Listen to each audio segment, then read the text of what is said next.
Hello, I'm Dr. Lisa Della Ruvia. Today I'd like to continue our discussion on high blood glucose levels, and I'd like to start by explaining in more detail something I touched on in our previous video, which is how exactly does high blood glucose levels cause damage in the body. So the high sugar levels in the blood combines with cells of the body. Cells of your body are made of protein, fat, and also a little bit of sugar. And what happens is the high blood glucose, the high sugar molecules in the blood, combines with the protein of the body's cells. And similarly to when you would bake a cake or would take a steak and put it on a very hot pan and you get that crust formation, it's called the Browning reaction, or the technical term is the Maillard reaction. And exactly the same thing happens when the blood glucose molecule combines with the protein in the cell, and you get damage to those cells. So basically they form gunked up protein. So you have they're not functional anymore. They get sticky, they don't look the same, and they don't function.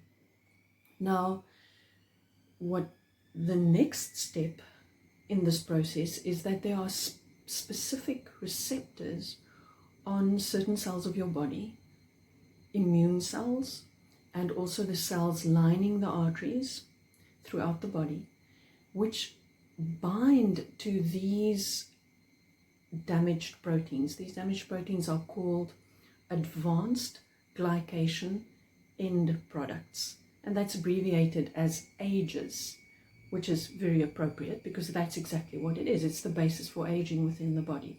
Damaged non-functional tissues, no longer working as they do in optimal health. So those AGEs combine with receptors, which again are appropriately called RAGEs, short for receptor for advanced glycation end products. And that changes how genes in the body are expressed. What do I mean by that? When the advanced glycation end products, those damaged proteins, combine with these receptors, there's a change in how genes are expressed in the body, which means that you start making inappropriate levels of certain proteins, and in this case, inflammatory molecules. That means that the levels of inflammation in the body are going to go up. Now, inflammation is a very appropriate reaction. For example, if you have a wound on the skin and you get the redness and the swelling, that's part of the healing reaction. But ongoing, purposeless inflammation just continuing in the body is very, very damaging to the body, to the tissues of the body.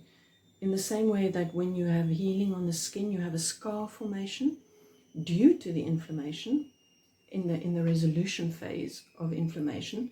If you have inflammation throughout the body, when that inflammation goes down, as it should, you're left with scarring inside the body, and so loss of function, so scarring in the lungs, in the heart, and suddenly your organs don't work as well.